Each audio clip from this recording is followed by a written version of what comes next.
Galapagos by Kurt Vonnegut. Part 2. Book 1, Chapters 8 through 16. Read by Ron Gabaldon. 8. Even back in January, there were any number of reasons Roy Hepburn should not have signed up for that cruise. It wasn't evident then that a world economic crisis was coming, and that the people of Ecuador would be starving when the ship was supposed to sail. But there was the matter of Mary's job. She did not know yet that she was about to be laid off, to be forced into early retirement, so she could not see how she, in good conscience, could take off 3 weeks in late November and early December, right in the middle of a semester. Also, although she had never been there, she had grown very bored with the Galapagos archipelago. There was such a wealth of films and slides and books and articles about the islands, which she had used over and over in her courses, that she could not imagine any surprise that might await her there. Little did she know. She and Roy hadn't been out of the United States during their entire marriage. If they were going to kick up their heels and take a really glamorous trip, she thought, she would much rather go to Africa, where the wildlife was so much more thrilling and the survival schemes were so much more dangerous. When all was said and done, the creatures of the Galapagos Islands were a pretty listless bunch when compared with rhinos and hippos and lions and elephants and giraffes and so on. The prospect of the voyage, in fact, made her confess to a close friend, "All of a sudden I have this feeling that I never want to see another blue-footed booby as long as I live." Little did she know. Mary muted her misgivings about the trip, though, when talking to Roy, confident that he would perceive on his own that he had suffered a mild brain malfunction. But by March, Roy was out of his job, and Mary knew she was going to be let go in June. The timing of the cruise, anyway, became practical, and the cruise loomed large in Roy's increasingly erratic imagination as the only good thing we've got to look forward to. Here was what had happened to their jobs. GEFCO had furloughed almost its entire workforce, blue-collar and white-collar alike, in order to modernize the Ilium operation. A Japanese company, Matsumoto, was doing the job. Matsumoto was also automating the Bahia de Darwin. This was the same company which employed Zenji Hiroguchi, the young computer genius who would be staying with his wife at the Hotel El Dorado at the same time that Mary was there. When the Matsumoto Corporation got through installing computers and robots, only 12 human beings would be able to run everything. So people young enough to have children, or at least ambitious dreams for the future, left town in droves. It was, as Mary Hepburn would say on her 81st birthday, 2 weeks before a great white shark ate her, as though the Pied Piper had passed through town. Suddenly, there were almost no children to educate, and the city was bankrupt for want of taxpayers. So Ilium High School would graduate its last class in June. In April, Roy was diagnosed as having an inoperable brain tumor. The nature cruise of the century thereupon became what he was staying alive for. "I can hang on that long at least, Mary. November. That's not far away, is it?" "No," she said. "I can hang on that long." "You could have years, Roy," she said. "Just let me take that cruise," he said. "Let me see the penguins on the equator," he said. "That'll be good enough for me." While Roy was mistaken about more and more things, he was right about there being penguins on the Galapagos Islands. They were skinny things under their headwaiters' costumes. They had to be. If they had been swaddled in fat like their relatives on the ice floes to the south, half a world away, they would have roasted to death when they came ashore on the lava to lay their eggs and tend their young.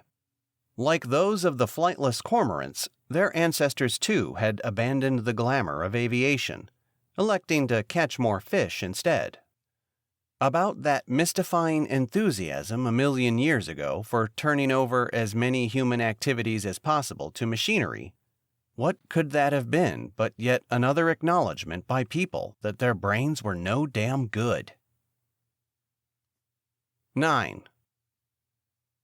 While Roy Hepburn was dying, and while the whole city of Ilium was dying for that matter, and while both the man and the city were being killed by growths inimical to a happy and healthy humanity, Roy's big brain persuaded him that he had been a sailor at the United States atomic bomb tests at Bikini Atoll, equatorial like Guayaquil, in 1946. He was going to sue his own government for millions, he said, because the radiation he had absorbed there had first prevented his and Mary's having children, and now it had caused his brain cancer. Roy had served a hitch in the Navy, but otherwise his case against the United States of America was a weak one, since he was born in 1932, and his country's lawyers would have no trouble proving that.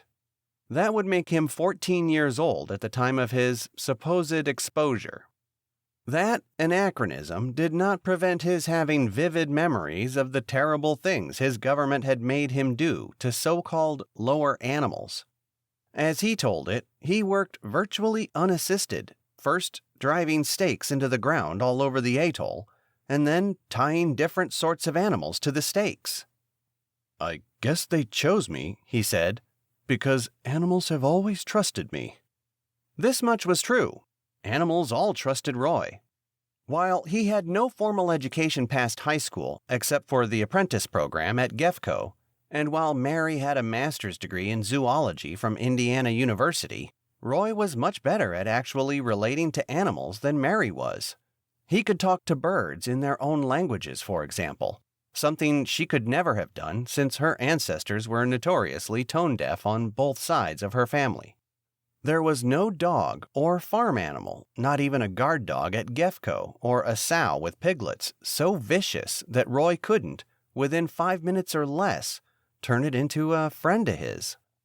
So Roy's tears were understandable when he remembered tying animals to all those stakes. Such a cruel experiment had been performed on animals, of course, on sheep and pigs and cattle and horses and monkeys and ducks and chickens and geese, but surely not on a zoo such as Roy described. To hear him tell it, he had tethered peacocks and snow leopards and gorillas and crocodiles and albatrosses to the stakes. In his big brain, Bikini became the exact reverse of Noah's Ark. 2 of every sort of animal had been brought there in order to be atom-bombed. The craziest detail in his story, which did not seem at all crazy to him, of course, was this one. Donald was there. Donald was a golden retriever male who was roaming the neighborhood there in Ilium at that very moment probably, maybe right outside the Hepburns' house. And he was only 4 years old. "It was all very hard," Roy would say, "but the hardest part was tying Donald to one of those stakes. I kept putting it off until I couldn't put it off any longer. Tying Donald to a stake was the last thing I had to do. He let me do it. And after I did it, he licked my hand and wagged that tail of his. And I said to him, and I'm not ashamed to say I cried, 'So long, old pal. You're going to a different world now.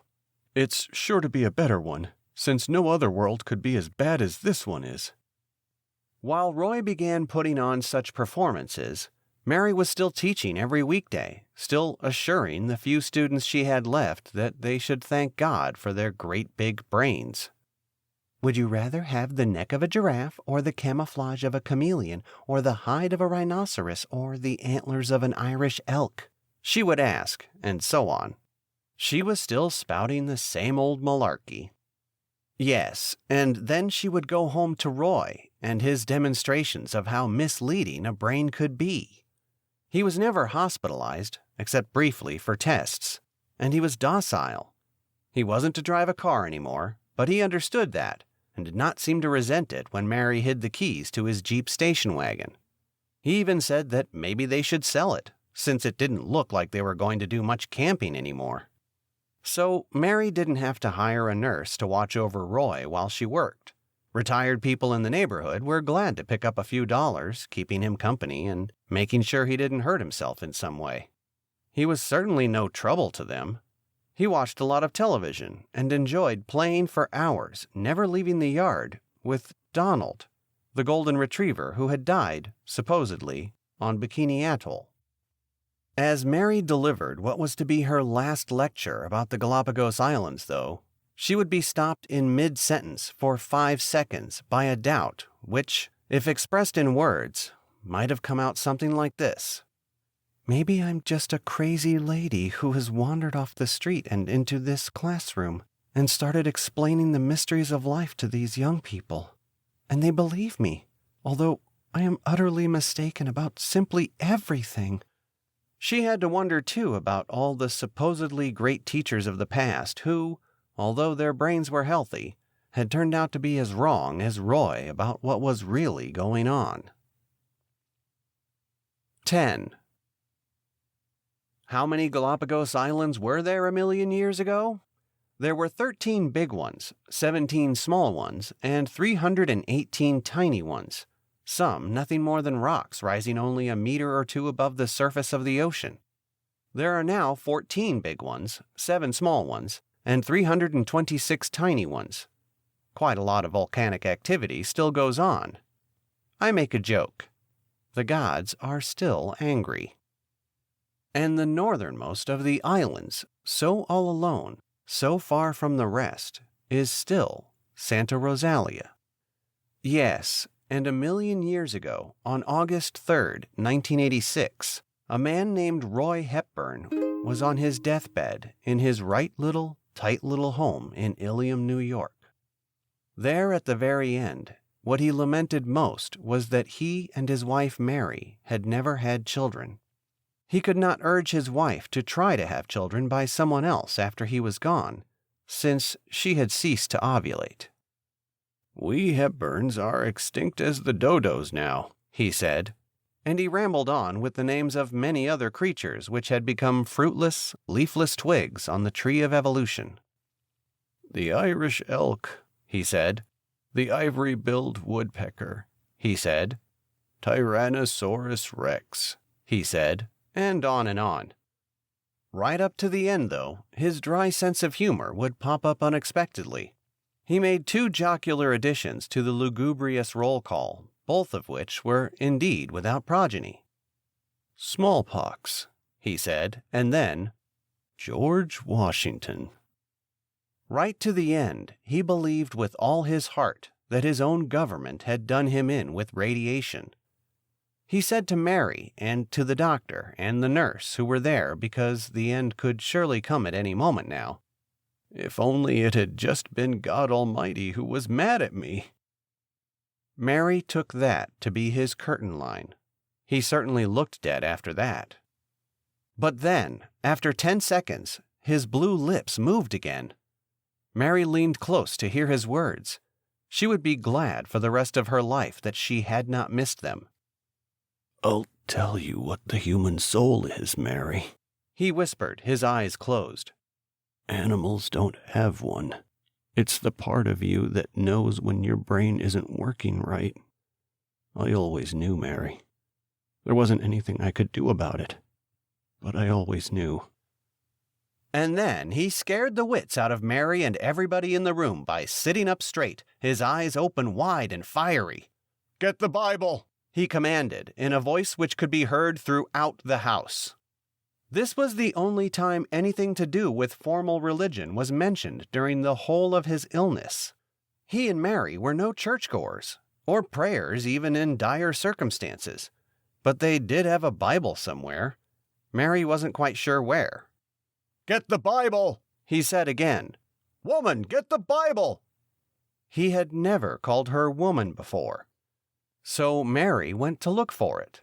She found it in the spare bedroom, along with Darwin's The Voyage of the Beagle and A Tale of Two Cities by Charles Dickens. Roy sat up, and he called Mary woman again. "Woman," he commanded, "put your hand on the Bible and repeat after me. I, Mary Hepburn, hereby make 2 solemn promises to my beloved husband on his deathbed." So she said that.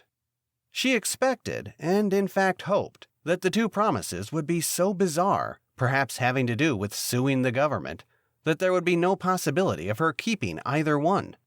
But she was not to be so lucky. The first promise was that she'd do her best to get married again as soon as possible, and not waste time in moping and feeling sorry for herself. The second was that she go to Guayaquil in November and take the nature cruise of the century for both of them. "My spirit will be with you every inch of the way," he said, and he died. So here she was in Guayaquil, suspecting that she had a brain tumor herself. Her brain had her in the closet now, removing the garment bag from the red evening dress, which she called her Jackie dress. She had given it that nickname because one of her fellow passengers was supposed to be Jacqueline Kennedy Onassis, and Mary wanted to look nice for her. But there in the closet, Mary knew that the widow Onassis surely wasn't going to be crazy enough to come to Guayaquil, not with soldiers patrolling the streets and on rooftops and digging foxholes and machine gun pits in the parks. While slipping the bag off the dress, she dislodged the dress from its hanger, and it fell to the floor. It made a red puddle there. She did not pick it up, since she believed that she had no more use for earthly things. But she was not yet ready for a star before her name. She would, in fact, live for 30 more years. She would, moreover, employ certain vital materials on the planet in such a way as to make her, without question, the most important experimenter in the history of the human race. 11. If Mary Hepburn had been in a mood to eavesdrop instead of kill herself, she might have put an ear to the back of her closet and heard susurruses next door. She had no idea who her neighbors were on either side, since there hadn't been any other guests when she arrived the night before, and she hadn't been out of her room since then. But the makers of the susurruses were Zenji Hiroguchi, the computer genius, and his pregnant wife, Hisako, the teacher of ikebana, the Japanese art of flower arranging. Her neighbors on the other side were Selina MacIntosh, the blind teenage daughter of Andrew MacIntosh, and Kazak, her seeing eye dog, also a female. Mary had heard no barking because Kazak never barked.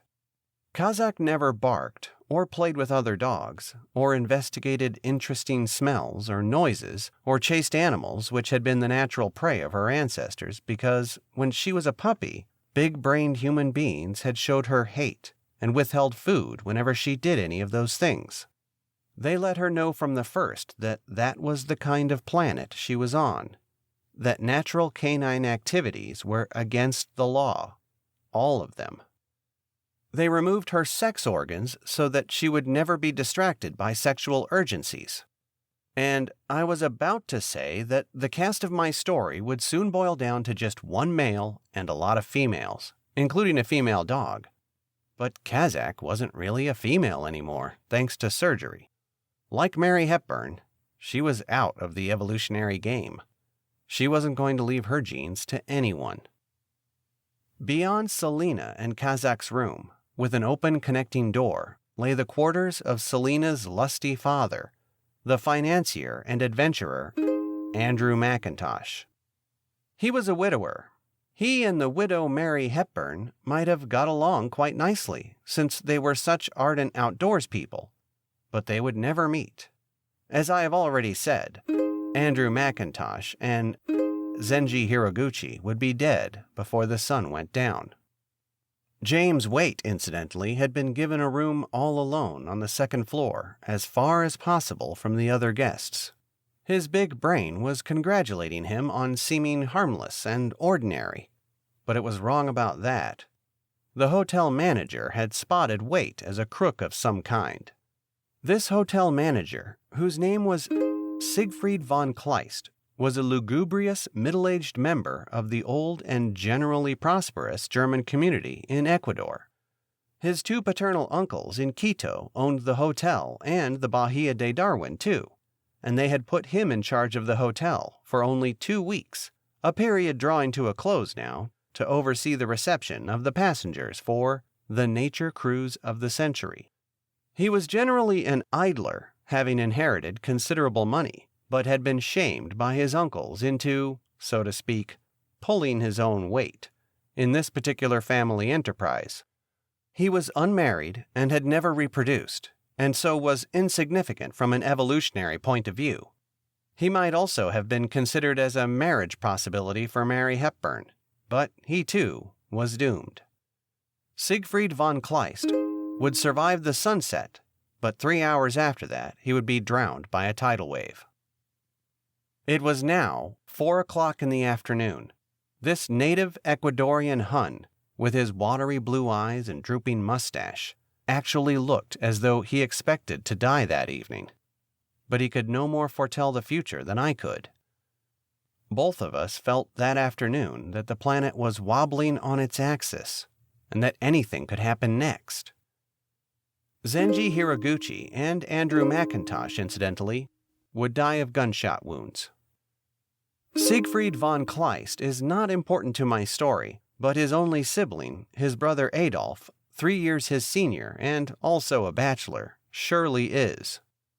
Adolf von Kleist, the captain of the Bahia de Darwin, would in fact become the ancestor of every human being on the face of the earth today.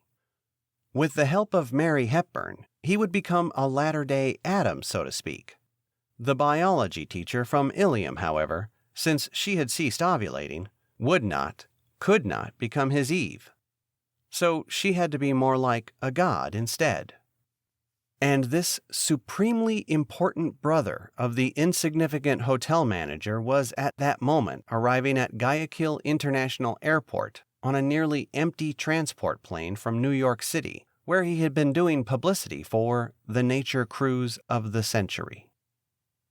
If Mary had listened in on the Hiroguchis through her closet wall, she wouldn't have understood what was troubling them, since their susurruses were in Japanese, the only language in which they were fluent. Zenji knew a little English and Russian. Hisako knew a little Chinese. Neither one knew any Spanish or Quechuan or German or Portuguese, the common languages to Ecuador. They too, it turned out, were bitter about what their supposedly wonderful brains had done to them. They felt especially foolish about having allowed themselves to be delivered into such a nightmare, since Zenji was widely regarded as being one of the smartest men in the world, and it was his fault, not hers, that they had, in effect, become prisoners of the dynamic Andrew MacIntosh. Here is how that happened. MacIntosh had visited Japan with his blind daughter and her dog about a year before, and had met Zenji and had seen the wonderful work he was doing as a salaried employee for Matsumoto. Technologically speaking, Zenji, although only 29, had become a grandfather. He had earlier sired a pocket computer capable of translating many spoken languages instantaneously, and he had named it Gokubi. And then, at the time of the Macintosh's visit to Japan, Zenji had come up with a pilot model for a new generation of simultaneous voice translators, and he had named it Mandarax. So, Andrew MacIntosh, whose investment banking firm raised money for businesses, and itself, by the sale of stocks and bonds, took young Zenji aside and told him that he was an idiot to be on salary, that MacIntosh could help him form a corporation of his own, which would make him almost instantly a billionaire in dollars, or a trillionaire in yen. So Zenji said that he would like time to think about it. This exploratory conversation took place in a Tokyo sushi restaurant. Sushi was raw fish wrapped around cold rice, a popular dish a million years ago. Little did anybody dream back then that everybody would be eating practically nothing but raw fish in the sweet by and by. The florid, boisterous American entrepreneur and the reserved, relatively doll-like Japanese inventor communicated through Gokubi, since neither spoke the other's language at all well. There were then thousands upon thousands of Gokubis in use all over the world. The two men could not use Mandarax, since the only working model of Mandarax was under heavy guard in Zenji's office back at Matsumoto. So Zenji's big brain began to play with the idea of becoming as rich as the richest man in his country, who was the Emperor of Japan. A few months later, in the following January, the same January during which Mary and Roy Hepburn thought they had so much to be grateful for, Zenji got a letter from MacIntosh asking him a full 10 months in advance to be his guest on his estate outside of Mérida, Yucatan, in Mexico, and then on the maiden voyage of an Ecuadorian luxury ship called the Bahia de Darwin, in whose financing he had had a hand. MacIntosh had said in the letter in English, which had to be translated for Zenji, "Let us take this opportunity to get to really know each other." What he meant to get from Zenji, probably in Yucatan, or surely during the nature cruise of the century, was Zenji's signature on an agreement to head a new corporation, whose stock MacIntosh would merchandise. Like James Waite, MacIntosh was a fisherman of sorts. He hoped to catch investors, using for bait not a price tag on his shirt, but a Japanese computer genius. And now it appears to me that the tale I have to tell, spanning 1,000,000 years, doesn't change all that much from beginning to end. In the beginning, as in the end, I find myself speaking of human beings, regardless of their brain size, as fisherfolk. So it was November now, and the Hiroguchis were in Guayaquil. On the advice of MacIntosh, Zenji had lied to his employers about where he was going. He had led them to believe that he was exhausted by the creation of Mandarax, and that he and Hisako wished to have 2 months all by themselves, far from any reminders of work, and incommunicado. He put his piece of misinformation into their big brains. He had chartered schooner with crew, whose name he did not wish to reveal, sailing from a Mexican port whose name he did not wish to reveal, for a cruise through the islands of the Caribbean. And although the passenger list for the nature cruise of the century had been widely publicized, Zenji's employers never learned that their most productive employee and his wife were also expected to be aboard. Like James Waite, they were traveling under false identities. And again, like James Waite, they had evanesced. Anybody looking for them would not be able to find them anywhere. Any big-brained search for them wouldn't even start on the correct continent. 12. There in their hotel room next to Mary Hepburn's, the Hiroguchis were susurring away about Andrew MacIntosh's being an actual maniac. This was an exaggeration. MacIntosh was surely wild, and greedy, and inconsiderate, but not insane. Most of what his big brain believed to be going on was actually going on. When he flew Selina and Kazakh and the Hiroguchis from Mérida to Guayaquil in his private Learjet, with himself at the controls, he had known that the city would be under martial law, or something close to it, and that the stores would all be closed, and that there would be increasingly hungry people milling around, and that the Bahia de Darwin would not sail as scheduled, probably, and so on. The communications facilities in his Yucatecan mansion had kept him absolutely up to date on what was going on in Ecuador, or any place else he might have reason to care about. At the same time, he had kept the Hiroguchis, but not his blind daughter, in the dark, so to speak, about what was likely awaiting them. His true purpose in coming to Guayaquil, which again he had revealed to his daughter, but not to the Hiroguchis, was to buy as many Ecuadorian assets as possible at rock-bottom prices, including, perhaps, even the El Dorado and the Bahia de Darwin, and gold mines and oil fields and on and on. He was moreover going to bond Zenji Hiroguchi to himself forever by sharing these business opportunities with him, to lend him money so that he, too, could become a major property owner in Ecuador. MacIntosh had told the Hiroguchis to stay in their room at the El Dorado because he would soon be bringing wonderful news for them. He had been on the telephone all afternoon, calling Ecuadorian financiers and banks, and the news he expected to bring was all about the properties he and the Hiroguchis could call their own in a day or two. And then he was going to say, "And to hell with the nature cruise of the century." The Hiroguchis could no longer conceive of any good news for themselves which could be delivered by Andrew MacIntosh. They honestly believed him to be a madman, which misconception, ironically, had been impressed upon them by Zenji's own creation, which was mandarax. There were now 10 such instruments in the world, 9 back in Tokyo, and 1 which Zenji had brought along for the cruise. Mandarax, unlike Gokubi, was not only a translator, but could also diagnose with respectable accuracy 1,000 of the most common diseases which attacked Homo sapiens, including 12 varieties of nervous breakdown. What Mandarax did in the medical field was simplicity itself, actually. Mandarax was programmed to do what real doctors did, which was to ask a series of questions, each answer suggesting the next question, such as, "How is your appetite?" And then, "Do your bowels move regularly?" And perhaps, "What did the stool look like?" And so on. In Yucatan, the Hiroguchis had followed such a daisy chain of questions and answers, describing for Mandarax the behavior of Andrew MacIntosh. Mandarax had at last displayed these words in Japanese on the screen, which was about the size of a playing card. Pathological personality.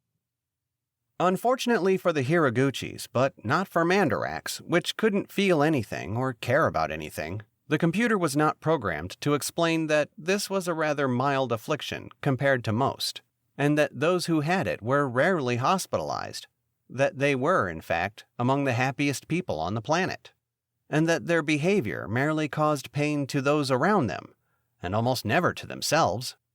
A real doctor might have gone on to say that millions of people walking the streets every day fell into a gray area, where it was difficult to say with any degree of certainty whether or not their personalities were pathological. But the Hiroguchis were ignorant of medical matters and so responded to the diagnosis as though it were a dread disease. So, one way or another, they wanted to get away from Andrew MacIntosh, and then all the way back to Tokyo. But they remained dependent on him as much as they wished they weren't. They had learned from the mournful-looking hotel manager speaking to him through Mandarax that all commercial flights out of Guayaquil had been canceled, and that none of the companies with planes for charter seemed to be answering their phones. So that left the petrified Hiroguchis with only 2 possible ways of egress from Guayaquil, either on Macintosh's Learjet or aboard the Bahia de Darwin, if, as was becoming harder and harder to believe, it really would sail the next day. 13. Zenji Hiroguchi begat Gokubi 1,000,005 years ago, and then, 1,000,000 years ago, this young genius begat Mandarax. Yes, and at the time of his begetting of Mandarax, his wife was about to give birth to his first human child. There had been concern about the genes the mother, Hisako, might have passed on to her fetus, since her own mother had been exposed to radiation when the United States of America dropped an atomic bomb on Hiroshima, Japan. So, a sample of Hisako's amniotic fluid was tested back in Tokyo for clues that the child might be abnormal. That fluid, incidentally, would be identical in salinity with that of the ocean into which the Bahia de Darwin would disappear. The tests declared the fetus normal. They also gave away the secret of its sex. It would come into the world as a little girl, yet another female in this tale. The tests were incapable of detecting minor defects in the fetus, such as that it might be as tone-deaf as Mary Hepburn, which it wasn't, or that it might be covered with a fine, silky pelt, like a fur seal's, which would actually turn out to be the case. The only human being Zenji Hiroguchi would ever beget was a darling but furry daughter he would never see. She would be born on Santa Rosalia, at the northernmost extremity of the Galapagos Islands. Her name would be Akiko. When Akiko became an adult on Santa Rosalia, she would be very much like her mother on the inside, but in a different sort of skin. The evolutionary sequence from Gokubi to Mandarax, by contrast, was a radical improvement in the contents of the package, but with few perceptible changes in the wrapper. Akiko was protected from sunburn, and from the chilly water when she swam, and the abrasiveness of lava when she chose to sit or lie down, whereas her mother's bare skin was wholly defenseless against these ordinary hazards of island life. But Gokubi and Mandarax, as different as they were inside, inhabited nearly identical shells of high-impact black plastic, 12 centimeters high, 8 wide, and 2 thick. Any fool could tell Akiko from Hisako, but only an expert could tell Gokubi from Mandarax. Gokubi and Mandarax both had pressure-sensitive buttons on their backs, set flush with their cases, by means of which a person might communicate with whatever it was that had been put inside. On the face of each was an identical screen on which images could be caused to appear, and which also functioned as a solar cell, charging tiny batteries, which, again, were exactly the same in Gokubi and Mandarax. Each had a microphone about the size of a pinhead in the upper right-hand corner of its screen.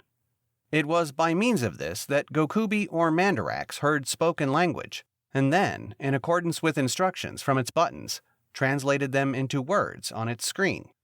An operator of either instrument had to be as quick and graceful with his hands as a magician if a bilingual conversation was to flow at all naturally. If I were an English-speaking person talking to a Portuguese, say, I would have to hold the instrument somewhere near the mouth of the Portuguese, but with the screen close enough to my eyes for me to read the written translation into English of what he was saying. And then I would have to flip it over quickly so that the instrument could hear me, and so he could read from the screen what I was saying. No person living today has hands clever enough or a brain big enough to operate a Gokubi or a Mandarax. Nobody can thread a needle either, or play the piano, or pick his or her nose, as the case may be. Gokubi could translate among only 10 languages. Mandarax could translate among 1,000. Gokubi had to be told what language it was hearing. Mandarax could identify every one of the 1,000 languages after hearing only a few words, and begin to translate those words into the operator's language without being told. Both were highly accurate clocks and perpetual calendars. The clock of Zenji Hiroguchi's Mandarax lost only 82 seconds between the time he checked into the Hotel El Dorado and 31 years later, when Mary Hepburn and the instrument were eaten by a great white shark. Gokubi would have kept track of time just as accurately, but in all other respects Mandarax left its father far behind.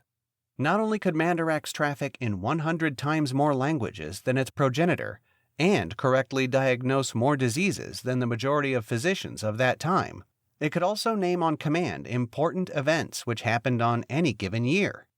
If you punched out on its back 1802, for example, the year of Charles Darwin's birth, Mandarax would tell you that Alexandre Dumas and Victor Hugo were also born then, and that Beethoven completed his Second Symphony, and that France suppressed a Negro rebellion in Santo Domingo, and that Gottfried Treviranus coined the term biology, and that the Health and Morals of Apprentices Act became law in Britain, and on and on. That was also the year in which Napoleon became president of the Italian Republic. Mandarax knew the rules, too, for 200 games, and could recite the basic principles laid down by masters for 50 different arts and crafts. It could, moreover, recall on command any one of 20,000 popular quotations from literature, so that if you punched out on its back the word sunset, for example, these lofty sentiments would appear on its screen. Sunset and evening star, and one clear call for me, and may there be no moaning of the bar when I put out to sea. Alfred Lord Tennyson, 1809 to 1892. Zenji Hiroguchi's Mandarax was about to be marooned for 31 years on Santa Rosalia, along with his pregnant wife, and Mary Hepburn, and the blind Selina MacIntosh, and Captain Adolf von Kleist, and 6 other people, all females. But under those particular circumstances, Mandarax really wasn't much help. The uselessness of all its knowledge would so anger the captain that he threatened to throw it into the ocean. On the last day of his life, when he was 86 and Mary was 81, he would actually carry out that threat. As the new Adam, it might be said, his final act was to cast the apple of knowledge into the deep blue sea. Under the circumstances peculiar to Santa Rosalia, the medical advice of Mandarax was bound to sound like mockery. When Hisako Hiroguchi entered a deep depression which was to last until her death, to last for nearly 20 years, Mandarax recommended new hobbies, new friends, a change of scene, and perhaps profession, and lithium. When the kidneys of Selina MacIntosh began to fail when she was only 38, Mandarax suggested that a compatible donor for a transplant be located as soon as possible. Hisako's furry daughter, Akiko, when Akiko was 6, came down with pneumonia, apparently caught from a fur seal who was her best friend, and Mandarax recommended antibiotics. Hisako and the blind Selina were then living together and raising Akiko together, almost like husband and wife. And when Mandarax was asked to come up with quotations from world literature which could be used in a celebration of some event on the slag heap of Santa Rosalia, the instrument almost always came up with clunkers. Here were its thoughts when Akiko gave birth, at the age of 24, to her own furry daughter and the first member of the second generation of human beings to be born on the island. If I were hanged on the highest hill, mother o' mine, O mother o' mine, I know whose love would follow me still, mother o' mine, O mother o' mine.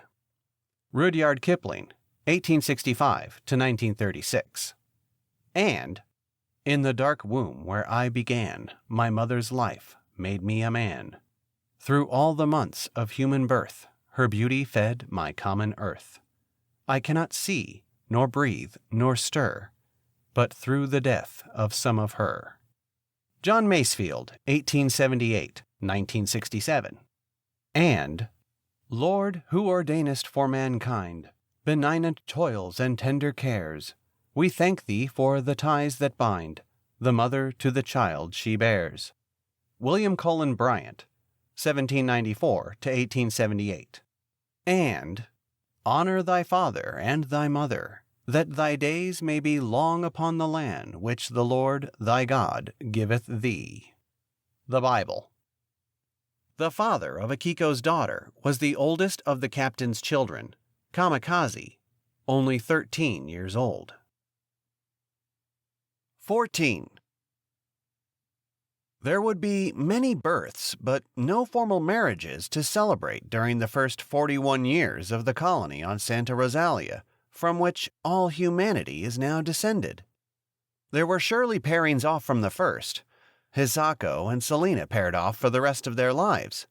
The captain and Mary Hepburn paired off for the first 10 years, until she did something which he considered absolutely unforgivable, which was to make unauthorized use of his sperm. And the other 6 females, while living together as a family, also formed pairs within an already very intimate sisterhood. When the first Santa Rosalia marriage was performed by Kamikaze and Akiko in the year 2027, all of the original colonists had long since vanished into the sinuous blue tunnel which leads into the afterlife, and Mandarax was studded with barnacles on the floor of the South Pacific. If Mandarax were still around, it would have had mostly unpleasant things to say about matrimony, such as a marriage, a community consisting of a master, a mistress, and 2 slaves, making in all 2. Ambrose Bierce, 1842 to... And marriage from love, like vinegar from wine, a sad, sour, sober beverage, by time, is sharpened from its high celestial flavor down to a very homely household savor. Lord Byron, 1788 to 1824. And so on. The last human marriage in the Galapagos Islands, and thus the last one on Earth, was performed on Fernandina Island in the year 23,011. Nobody today has any idea what marriage is. I have to say that Mandarax's cynicism about the institution back in its heyday was largely justified. My own parents made each other miserable by getting married. And Mary Hepburn, when she was an old lady on Santa Rosalia, once told the furry Akiko that she and Roy had been, quite possibly, the only happily married couple in all of Ilium. What made marriage so difficult back then was yet again that instigator of so many other sorts of heartbreak, the oversized brain. That cumbersome computer could hold so many contradictory opinions on so many different subjects all at once, and switch from one opinion or subject to another one so quickly that a discussion between a husband and wife under stress could end up like a fight between blindfolded people wearing roller skates. The Hiroguchis, for example, whose susurrations Mary had heard through the back of her closet, were then changing their opinions of themselves and each other, and of love and sex and work and the world and so on, with lightning speed. In 1 second, Hisako would think that her husband was very stupid, and that she was going to have to rescue herself and her female fetus. But then in the next second, she would think that he was as brilliant as everybody said he was, and that she could just stop worrying, that he would get them out of this mess very easily and very soon. In 1 second, Zenji was inwardly cursing her for her helplessness, for being such a dead weight, and in the next he was vowing in his head to die, if necessary, for this goddess and her unborn daughter. Of what possible use was such emotional volatility, not to say craziness, in the heads of animals who were supposed to stay together long enough at least to raise a human child, which took about 14 years or so? Zenji found himself saying in the midst of a silence, "Something else is bothering you." He meant that something more personal than the general mess they were in was burning her up, and had been burning her up for quite some time. "No," she said. That was another thing about those big brains. They found it easy to do what Mandarax could never do, which was lie and lie. "Something's been bothering you for the past week," he said. "Why don't you just spit it out? Tell me what it is." "Nothing," she said. Who would want to spend 14 years with a computer like that, when you could never be sure whether it was telling the truth or not? They were conversing in Japanese, and not the idiomatic American English of a million years ago, which I have employed throughout this story. Zenji, incidentally, was toying nervously with Mandarax, passing it from one hand to the other, and had unintentionally set it so that it was translating anything either one of them said into Navajo. "Well, if you must know," said Hisako at last, "back in Yucatan, I was playing with Mandarax one afternoon on the Omu," which was MacIntosh's 100-meter yacht. "You were diving for sunken treasure." This was something MacIntosh actually had Zenji doing, although Zenji could scarcely swim, scuba diving down 40 meters to a Spanish galleon and bringing up broken dishes and cannonballs. MacIntosh also had his blind daughter, Selena, diving, her right wrist attached to his right ankle by a 3-meter nylon cord. "I accidentally found out something Mandarax could do, which you somehow forgot to tell me Mandarax could do," Hisako went on. "Do you want to guess what it was?" "No, I do not," he said. It was his turn to lie. "Mandarax," she said, "turns out to be a very good teacher at the art of flower arranging." That was what she had been so proud of being, of course. But her self-respect had been severely crippled by the discovery that a little black box could not only teach what she taught, but could do so in 1,000 different tongues. "I was going to tell you. I meant to tell you," he said. This was another lie, and her learning that Mandarax knew Ikebana was as improbable as her guessing the combination to a bank vault. She had been very reluctant to learn how to work Mandarax, and would remain so until she died. But by golly, if she hadn't fiddled with the buttons there on the Omu until suddenly Mandarax was telling her that the most beautiful flower arrangements had 1, 2, or at the most 3 elements. In arrangements of 3 elements, said Mandarax, all 3 might be the same, or 2 of the 3 might be the same, but all 3 should never be different. Mandarax told her the ideal ratios between the altitudes of the elements in arrangements of more than 1 element, and between the elements of the diameters and altitudes of their vases, or bowls, or sometimes baskets. Ikebana turned out to be as easily codified as the practice of modern medicine. Zenji Hiroguchi had not himself taught Mandarac's Ikebana or anything else it knew. He had left that to underlings. The underling who taught Mandarac's Ikebana had simply taken a tape recorder to Hisako's famous Ikebana class, and then boiled things down.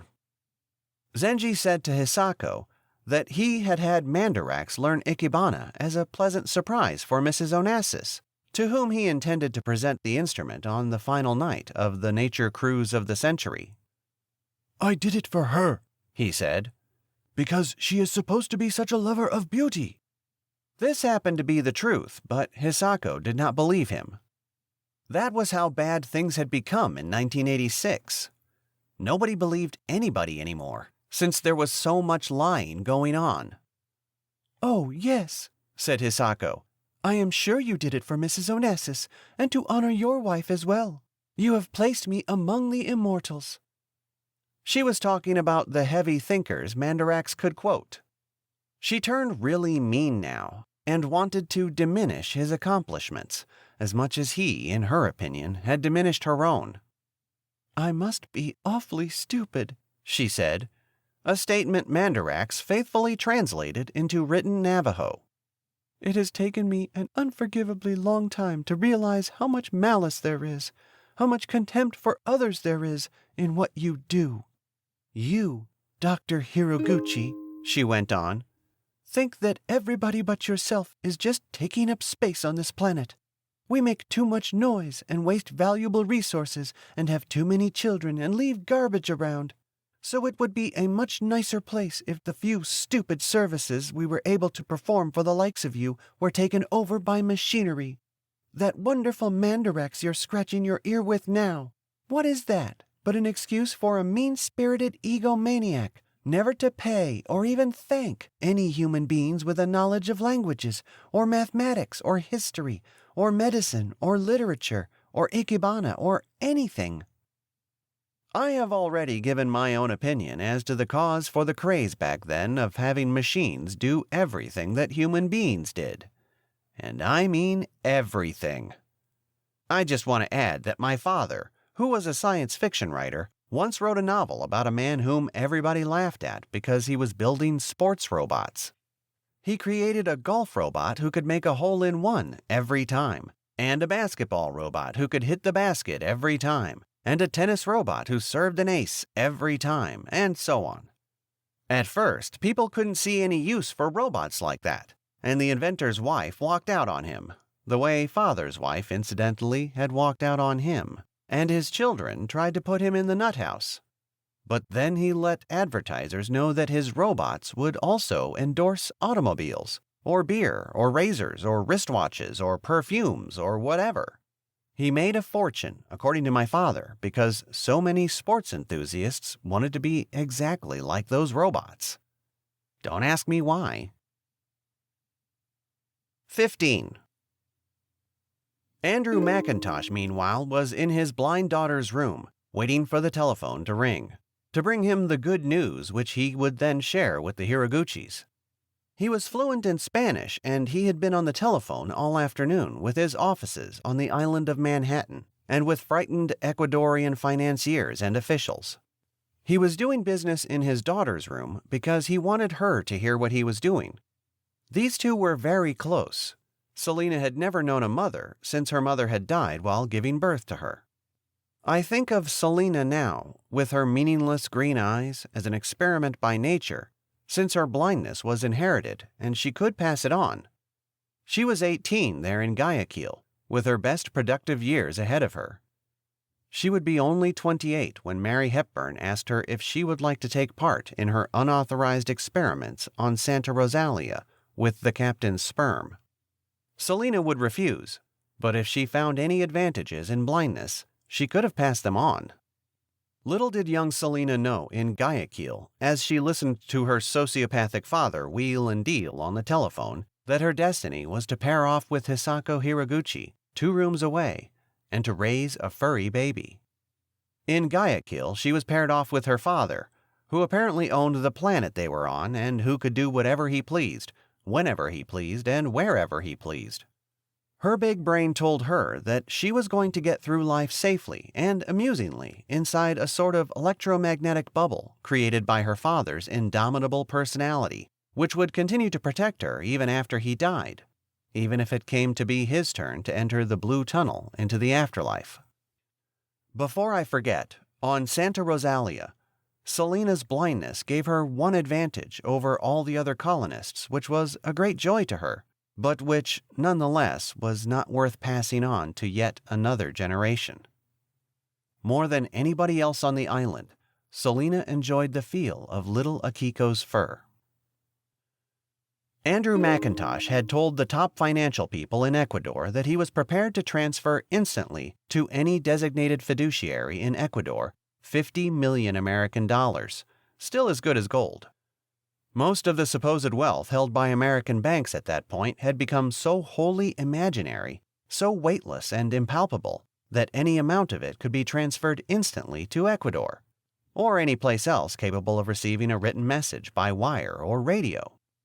MacIntosh was waiting to hear from Quito what properties Ecuadorians would be willing to put into the names of himself, his daughter, and the Hiroguchis, also instantly in exchange for such a sum. It wasn't even going to be his own money. He had arranged to borrow it, whatever it was, from the Chase Manhattan Bank.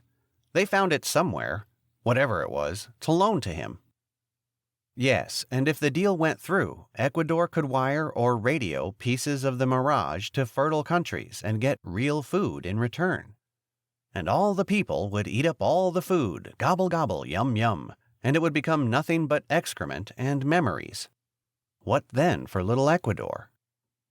MacIntosh's call was supposed to come at 5:30 on the dot.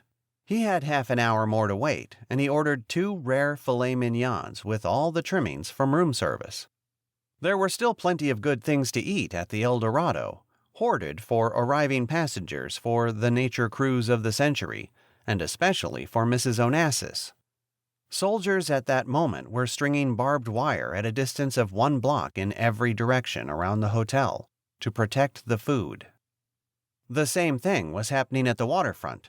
Barbed wire was being strung around the Bahia de Darwin, which, as everyone in Guayaquil knew, had been provisioned to serve 3 gourmet meals a day, no 2 alike, for 14 days to 100 passengers.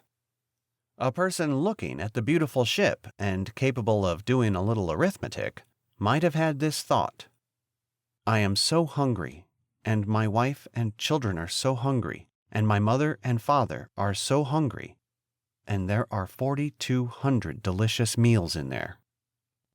The man who brought the 2 filet mignon suppers to Selina's room had made such calculations, and carried in his big brain an inventory of the good things to eat at the hotel's larder as well. He himself wasn't hungry yet, since the hotel staff was still being fed.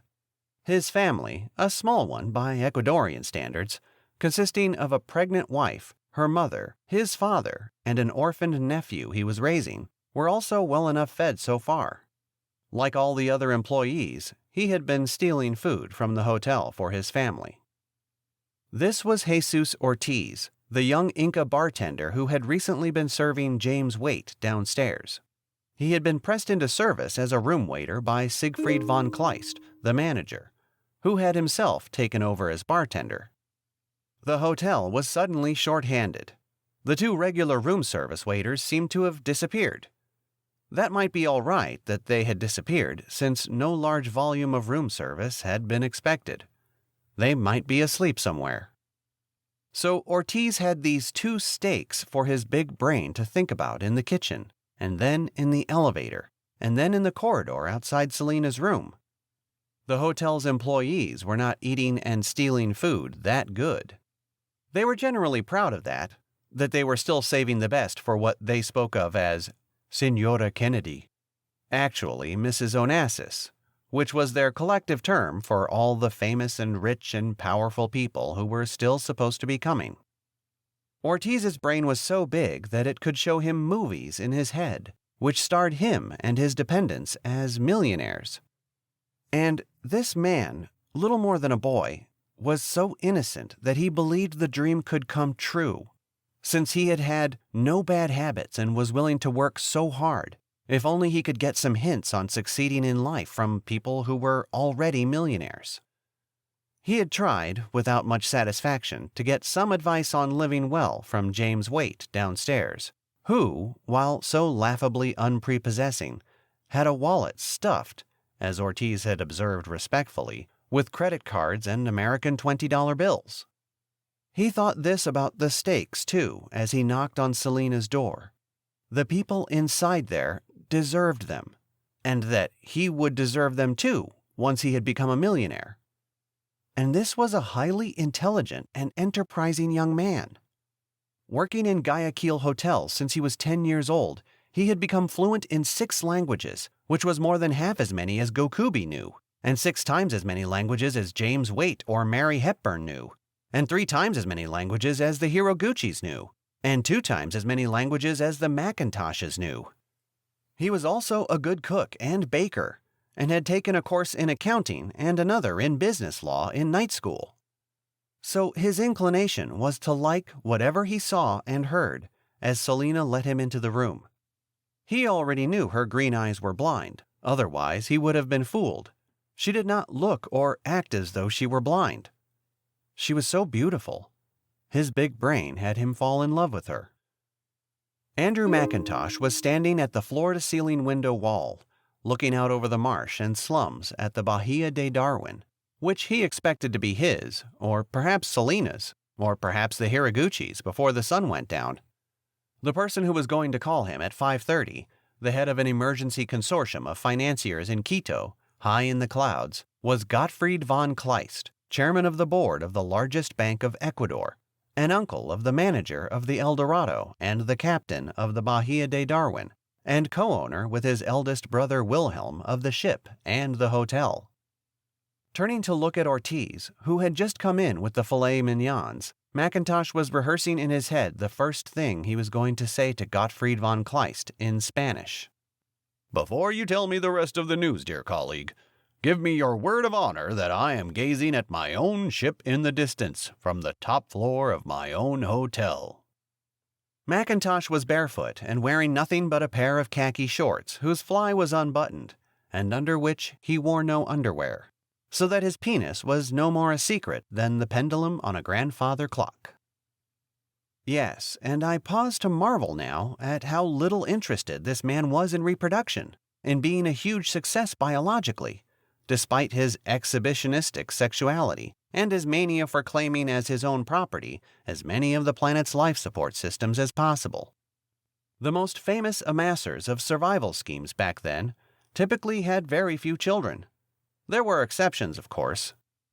Those who did reproduce a lot, though, and who might be thought to want so much property for the comfort of their descendants, commonly made psychological cripples of their own children. Their heirs were more often than not zombies, easily fleeced by men and women as greedy as the person who had left them too much of everything a human animal could ever want or need. Andrew MacIntosh didn't even care if he himself lived or died, as evidenced by his enthusiasms for skydiving and the racing of high-performance motor vehicles and so on. So I have to say that human brains back then had become such copious and irresponsible generators of suggestions as to what might be done with life, that they made acting for the benefit of future generations seem one of many arbitrary games which might be played by narrow enthusiasts, like poker or polo or the bond market or the writing of science fiction novels. More and more people back then, and not just Andrew MacIntosh, had found ensuring the survival of the human race a total bore. It was a lot more fun, so to speak, to hit and hit a tennis ball. The seeing eye dog, Kazak, sat by the baggage rack at the foot of Selina's king-sized bed. Kazak was a female German shepherd. She was at ease and free to be herself, since she was not at the moment wearing her harness and handle. And her small brain, cued by the smell of meat, made her look up at Ortiz with her big brown eyes most hopefully and wag her tail. Dogs back then were far superior to people when it came to distinguishing between different odors. Thanks to Darwin's law of natural selection, all human beings now have senses of smell as acute as Kazakhs. and they have surpassed dogs in one respect. They can smell things underwater. Dogs can't even swim underwater, although they have had 1,000,000 years in which to learn. They goof around as much as ever. They can't even catch fish yet. And I would have to say that the whole rest of the animal world has done strikingly little to improve its survival tactics in all that time, except for humankind. 16. What Andrew MacIntosh now said to Jesus Ortiz was so offensive, and in view of the hunger pangs spreading throughout Ecuador, so dangerous that his big brain really must have been sick in some serious way, if giving a damn what happened next was a sign of mental health. The outrageous insult he was about to offer this friendly and good-hearted waiter, moreover, was not deliberate. This was a boxy man of medium stature, his head a box set atop a larger one, and with very thick arms and legs. He was as lusty and able an outdoorsman as Mary Hepburn's husband Roy had been, but eager to take terrifying chances too, which Roy had never been. MacIntosh had teeth so big and white perfect that he gave Ortiz such a good look. Ortiz was reminded of keys on a grand piano. MacIntosh said to him in Spanish, "Uncover the steaks and put them on the floor for the dog, and then get out of here." Speaking of teeth, there have never been dentists on Santa Rosalia or any of the other human colonies in the Galapagos Islands. As would have been the case 1,000,000 years ago, a typical colonist can expect to be edentate by the time he or she was 30 years old, having suffered many skull-cracking toothaches on the way. And this is more than a blow to mere vanity, surely, since teeth set in living gums are now people's only tools. Really? Except for their teeth, people now have no tools at all. Mary Hepburn and the captain had good teeth when they arrived on Santa Rosalia, although they were both well over 30, thanks to regular visits to dentists who drilled out rot and drained abscesses and so on. But they were toothless when they died. Selina MacIntosh was so young when she died in a suicide pact with Hisako Hiroguchi that she still had a lot of her teeth, but by no means all of them. Hisako was completely toothless then. And if I were criticizing human bodies as they were 1,000,000 years ago, the kind of body I had, as though they were machines somebody intended to put on the market, I would have two main points to make, one of which I have surely made by now in my story. The brain is much too big to be practical. The other would be, something is always going wrong with our teeth. They don't last anything like a lifetime usually. What chain of events in evolution should we thank for our mouthfuls of rotting crockery? It would be nice to say that the law of natural selection, which has done people so many favors in such a short time, had taken care of the tooth problem too. In a way it has, but its solution has been draconian. It hasn't made teeth more durable. It has simply cut the average human lifespan down to about 30 years. Now back in Guayaquil, and Andrew MacIntosh is telling Jesus Ortiz to put the filet mignons on the floor. "I beg your pardon, sir?" said Ortiz in English. "Put them both in front of the dog," said MacIntosh. So Ortiz did that, his big brain in total confusion, revising entirely Ortiz's opinion of himself, humanity, the past and future, and the nature of the universe. Before Ortiz had time to straighten up from serving the dog, MacIntosh said yet again, "Get out of here." It pains me even now, even 1,000,000 years later, to write about such human misbehavior. 1,000,000 years later, I feel like apologizing for the human race. That's all I can say. If Selina was nature's experiment with blindness, then her father was nature's experiment with heartlessness. Yes, and Jesus Ortiz was nature's experiment with admiration for the rich, and I was nature's experiment with insatiable voyeurism, and my father was nature's experiment with cynicism, and my mother was nature's experiment with optimism, and the captain of the Bahia de Darwin was nature's experiment with ill-founded self-confidence, and James Waite was nature's experiment with purposeless greed, and Hisako Hiroguchi was nature's experiment with depression, and Akiko was nature's experiment with furriness, and on and on.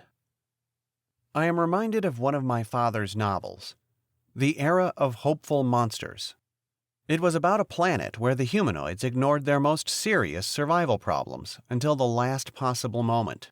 And then, with all the forests being killed, and all the lakes being poisoned by acid rain, and all the groundwater being made unpotable by industrial wastes and so on, the humanoids found themselves the parents of children with wings, or antlers, or fins, with 100 eyes, with no eyes, with huge brains, with no brains, and on and on. These were nature's experiments with creatures which might, as a matter of luck, be better planetary citizens than the humanoids. Most died, or had to be shot, or whatever, but a few were really quite promising, and they intermarried and had young like themselves. I will now call my own lifetime, 1,000,000 years ago, the era of hopeful monsters, with most of the monsters novel in terms of personality rather than body type.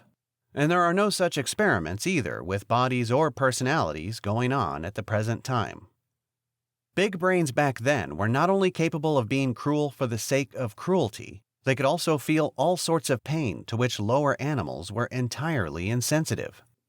No other sort of animal on Earth could feel, as Jesus Ortiz felt as he descended in the elevator to the lobby, that he had been mangled by what MacIntosh had said to him. He could not even be sure that there was enough of himself left to make living worthwhile. And his brain was so complicated that he was seeing all sorts of pictures inside his skull, which no lower animal could ever see. All as imaginary, as purely matters of human opinion, as the $50 million Andrew MacIntosh was prepared to transfer instantly from Manhattan to Ecuador when the right words came over the telephone. He saw a picture of Senora Kennedy, Jacqueline Kennedy Onassis, which was indistinguishable from pictures he had seen of the Virgin Mary. Ortiz was a Roman Catholic. Everybody in Ecuador was a Roman Catholic. The Von Kleists were all Roman Catholics. Even the cannibals in the Ecuadorian rainforest, the elusive Cancabonos, were Roman Catholics. This Senora Kennedy was beautiful and sad and pure and kind and all-powerful. In the mind of Ortiz, though, she also presided over a host of minor deities, who were also going to take part in the nature cruise of the century, which included the 6 guests already at the hotel. Ortiz had expected nothing but goodness from any of them, and felt, as had most Ecuadorians until hunger started to set in, that their coming to Ecuador would be a glorious moment in their nation's history, and that every conceivable luxury should be lavished on them. But now, the truth about one of these supposedly wonderful visitors, Andrew MacIntosh, had polluted Ortiz's mental picture not only of all the other minor deities, but of Senora Kennedy herself. So that Head and Shoulders' portrait grew fangs like a vampire, and the skin dropped off the face, but the hair stayed on, and it was a grinning skull now, wishing nothing but pestilence and death for little Ecuador. It was a scary picture, and Ortiz could not make it go away. He thought he might be able to ditch it in the heat outside, so he crossed the lobby, heedless of Siegfried von Kleist's calls from the bar. Von Kleist was asking him what was the matter, where was he going, and so on. Ortiz was the hotel's best employee, the most loyal and resourceful and uniformly cheerful one, and von Kleist really needed him. Here is why the hotel manager had no children, incidentally. Although he was heterosexual and his sperm looked fine under a microscope and so on, there was a 50-50 chance that he was a carrier of an inherited and incurable disease of the brain, unknown in the present day, called Huntington's chorea.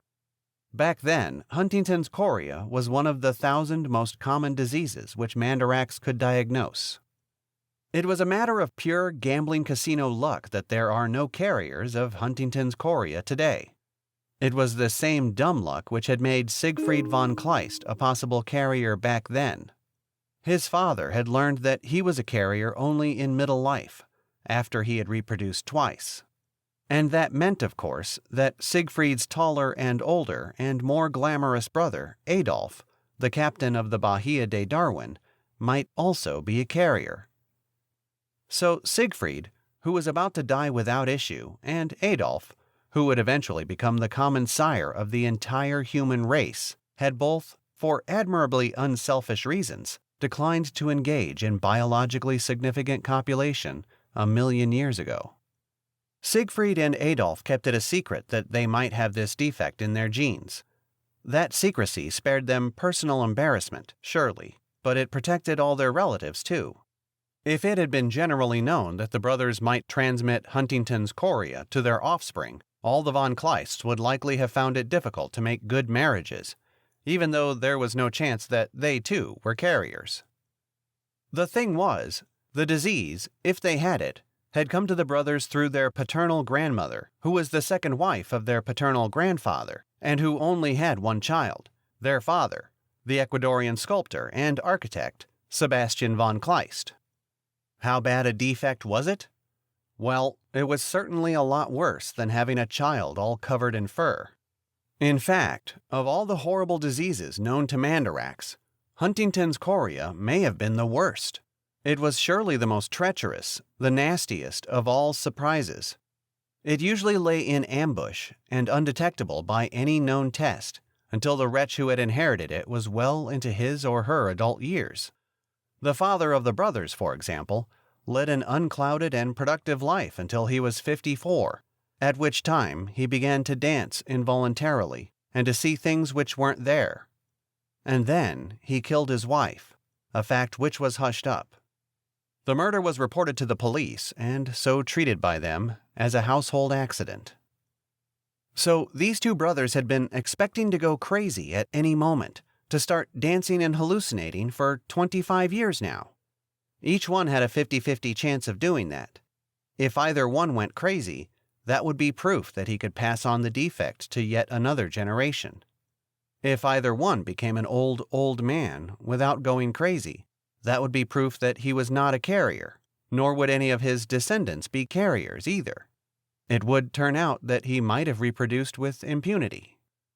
As things turned out, the flip of a coin, the captain was not a carrier, but his brother was. At least poor Siegfried wasn't going to suffer long. He started going crazy when he had only a few more hours to live, on the afternoon of Thursday, November 27th, 1986. There he was, standing in back of the bar at the El Dorado with James Waite seated before him and the portrait of Charles Darwin at his back.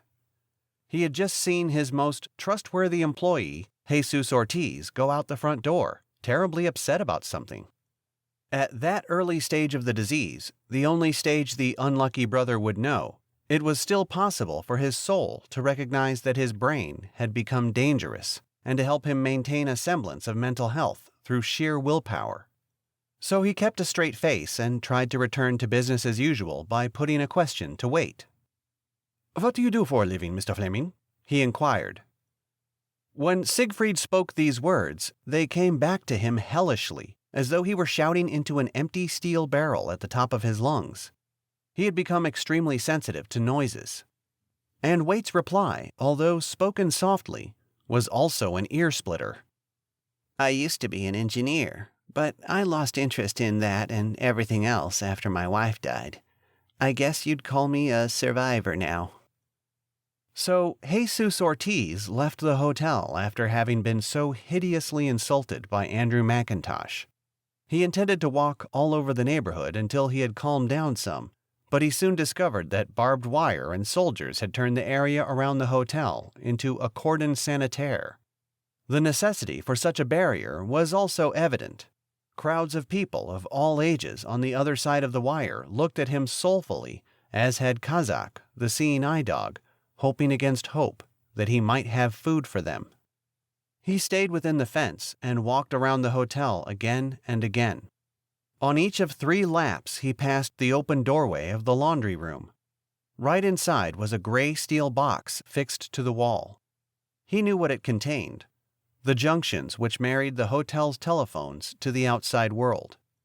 A good citizen of 1,000,000 years ago might have thought of such a box: "What the telephone company hath joined together, let no man put asunder." Yes, and such was the overt sentiment in the brain of Jesus Ortiz. He would never harm a box that important to so many people. but brains back then were so big that they could actually deceive their owners. His brain wanted him to disconnect all the telephones the first time he went past the laundry room, but it knew how opposed his soul was to bad citizenship. So, in order to keep him from becoming paralyzed, his brain kept reassuring him, in effect, No, no, of course we would never do such a thing. On the fourth lap, it got him into the laundry room, but also gave him a cover story for what he was doing in there. Good citizen that he was searching for the green pantsuit of a hotel guest, Mary Hepburn, which had apparently disappeared into some other universe the night before. And he opened the box and ripped apart the junctions. In a matter of seconds, a typical brain of 1,000,000 years ago had turned the best citizen of Guayaquil into a ravening terrorist.